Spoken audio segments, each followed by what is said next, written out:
কখনো কি ভেবেছেন পড়াশোনা হতে পারে আনন্দের, যেখানে প্রতিটি প্রশ্নে থাকে যত্নশীল উত্তর, যেখানে প্রতিটি ছাত্রছাত্রী পায় নিজের মতো করে গুরুত্ব? এই স্বপ্নের জায়গাটিই হলো পাঠভবন। বুনিয়াদপুরে এমন এক শিক্ষাঙ্গন যেখানে ঢুকতেই মনে হবে হ্যাঁ এটাই সেই ঠিক জায়গা যেখানে ভবিষ্যৎ তৈরি হয়। এখানে প্রতিটি ক্লাস নেওয়া হয় উন্নত মানের পরিবেশে, যেখানে শিক্ষকরা যত্ন সহকারে প্রতিটি বিষয় বোঝান। শুধু পড়ানো নয়, যে কোনো ডাউট থাকলে সেটাও পরিষ্কারভাবে বুঝিয়ে দেওয়া হয়। শিক্ষার্থীদের জন্য রাখা হয় নানা রকম প্রতিযোগিতা। আমরা যেদিন ভিজিট করতে গিয়েছিলাম সেদিনও ছিল একটি আর্ট অ্যান্ড হ্যান্ডক্রাফট প্রতিযোগিতা।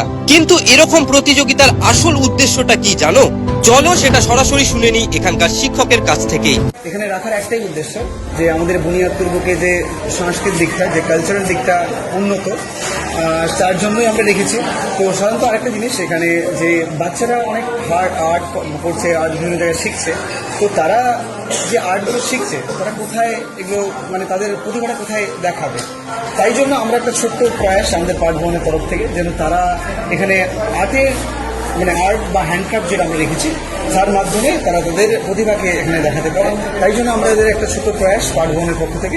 এছাড়াও এই প্রতিযোগিতার অংশ নিতে এসেছিল বাইরের অনেক শিক্ষার্থীরাও। তাদের মধ্যে থেকে আমরা একজনকে বেছে নিয়েছি। তার কেমন লাগছে এই অভিজ্ঞতা আমি না বলে চলুন সরাসরি শুনে নিই তার মুখ থেকেই। সর্বভারতীয় সঙ্গীত এবং সংস্কৃতি পরিষদ মানে জেলা ভিত্তিক এক্সামে আমি ফার্স্ট হয়েছি। আমার নাম পরিণীতা মহন্ত। ভবনের আর্ট কম্পিটিশনে এসে আমার খুবই ভালো লেগেছে এবং এখানকার প্রতিটি অংশ খুবই ভালো, ওনাদের পরিষেবা অনেক ভালো ছিল এবং এখানে পরীক্ষা দিতে পারে আমি সত্যি আনন্দিত। প্রতিটি মা বাবার সবচেয়ে বড় চিন্তা থাকে তাদের সন্তান যেন ভালো শিক্ষা পায়, যত্নশীল পরিবেশে শিখতে পারে এবং পড়াশোনার পাশাপাশি খেলাধুলা ও অন্যান্য কার্যক্রমেও যেন সমানভাবে এগিয়ে যেতে পারে। পাঠভবন নিয়ে আমাদের অনেকটাই কনফিউশন, তো পাঠভবনটা কি একটু আমাদের যদি বুঝিয়ে বলতেন। পাঠভবন হলো একটা শিক্ষা প্রতিষ্ঠান, এটা 2025-এর জানুয়ারি থেকে আমরা স্টার্ট করেছি। তো দেখো, একটা বাচ্চা যখন পড়ে, সবাই তো পড়ছে, তো সেখানে কি হয়, বাংলা আলাদা সাবজেক্ট পড়ছে আলাদা জায়গায়, অন্য টিচারের কাছে ইংলিশ আলাদা জায়গায় পড়ছে, সায়েন্স গ্রুপটা আলাদা জায়গায় পড়ছে। তো আমরা একটা চেয়েছিলাম কি, একটা ভাবনা আমাদের কাছে, বাচ্চারা এই যে ছুটোছুটি করছে, সেখানে কি হচ্ছে, একটা টাইমের সমস্যা দেখা যাচ্ছে।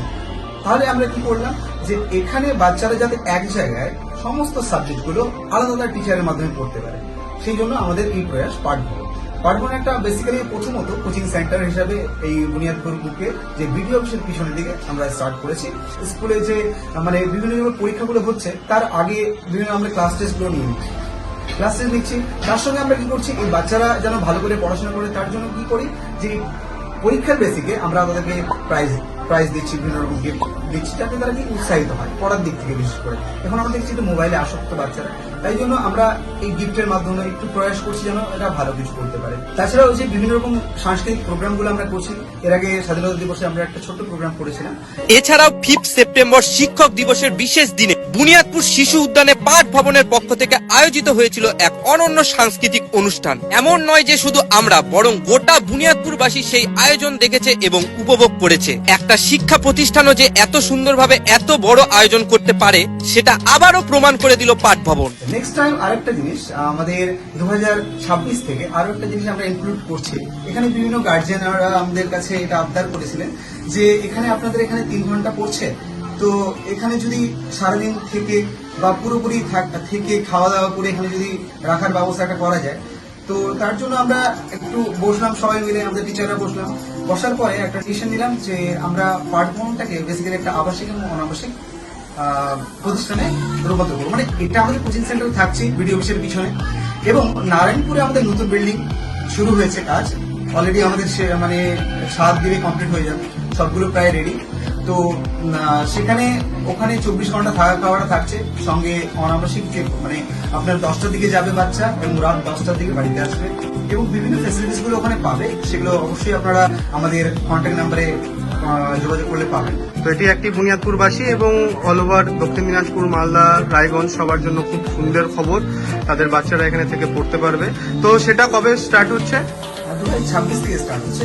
তো আমরা এখানে যেটা করব সেটা প্রথমত যে ডিজিটাল মাধ্যমে একটা ক্লাসরুমের ব্যবস্থা করছি, যাতে বাচ্চারা একদম পুরো অডিও ভিজুয়াল ক্লাস করতে পারে, সেটা একটা ফ্যাসিলিটি পাচ্ছে। ওখানে খেলাধুলা আউটডোর তো থাকছে, তার সঙ্গে ইনডোর খেলাধুলার ব্যবস্থা থাকছে। এছাড়া আরো কিছু ফ্যাসিলিটিস আমরা ইনক্লুড করছি। আমরা আমাদের সঙ্গে যোগাযোগ করলে আমরা সেই জিনিসগুলো আরো ধীরে ধীরে বলতে পারবো, সামনাসামনি সাক্ষাৎ হলে সেটা বলতে পারবো। এবং এই যে 2026-এ যে আমরা যে শিক্ষা প্রতিষ্ঠানটা Patha Bhavan residential and non residential, সেটার নভেম্বরের 9 তারিখে একটা এন্ট্রান্স টেস্ট আমরা রেখেছি, সেটা নারায়ণপুর হাই স্কুলে হবে।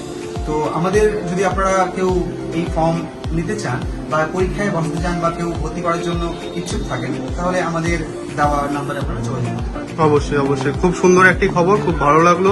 আসলে এর থেকে বড় চাওয়াই বা আর কি থাকতে পারে। ভবিষ্যতের কথা ভেবেই এত সুন্দর একটি প্রকল্প গড়ে উঠেছে পাঠভবনে। তাই আমি সকল অভিভাবকদের বলবো একবার হলেও এখানে যোগাযোগ করে দেখুন। এখানকার পরিবেশ, পড়াশোনার মান সবকিছু নিজে চোখে দেখে তারপর সিদ্ধান্ত নিন। শুধু মাস্টারমশাই মুখেই নয়, এবার চলুন শুনে নিই পাঠভবনের শিক্ষার্থীদের কাছ থেকে। পাঠভবন সম্পর্কে আমার এক্সপিরিয়েন্স, আমি এখানে জানুয়ারি মাস থেকে আছি, মানে পাঠভবনের শুরু থেকে। তো এখানকার স্যার ম্যামরা খুবই ভালো, আমাদের ভীষণ কেয়ার করে। মানে যখন আমাদের কোনো ডাউট থাকে কোনো বিষয়ে, স্যার ম্যামরা খুব অ্যাপ্রোচ করে। আমার নাম সুপর্ণা সরকার, আমি অষ্টম শ্রেণীর ছাত্রী। আমি এখানে জানুয়ারি মাস থেকে পড়ছি। আমার এখানে পড়ে খুব ভালো লাগছে। এখানকার শিক্ষক শিক্ষিকারা খুব যত্ন সহকারে পড়ায়, আর কোনো ডাউট থাকলে সেটা ক্লিয়ার করে দেয়। মানে আমি জানুয়ারি মাস থেকে পড়ছি, এখানকার স্যাররা খুব সুন্দরভাবে পড়ায়, কোনো সমস্যা থাকলে সেগুলো ভালোভাবে বুঝিয়ে দেয়। আমি এপ্রিল মাস থেকে ভর্তি হয়েছি এখানে। আগে আমি জানতাম না কেমন হবে না হবে, তবে আমার এপ্রিল মাস থেকে পড়ে এই কয় মাস পড়েছি, আমার ভালো লেগেছে। এখানকার স্যার ম্যাডামরা খুব ভালো করে বোঝায়, কোনো কিছু বুঝতে না পারলে স্যার ম্যাডামকে আবার বললে স্যার ভালোভাবে বুঝিয়ে দেয়। পড়াশোনা শুধু বইয়ের মাঝে সীমাবদ্ধ নয়, ঠিক পরিবেশে যত্নশীল শিক্ষক আর সঠিক দিক নির্দেশনায় পারে ভবিষ্যৎ গড়তে। পাঠভবন সেই দায়িত্বটুকু ভালোবাসা আর যত্ন দিয়ে পালন করছে প্রতিদিন। তাই আমি প্রতিটি মা বাবাকে বলবো একবার এসে দেখুন, হয়তো আপনার সন্তানের স্বপ্ন এখান থেকেই শুরু হবে।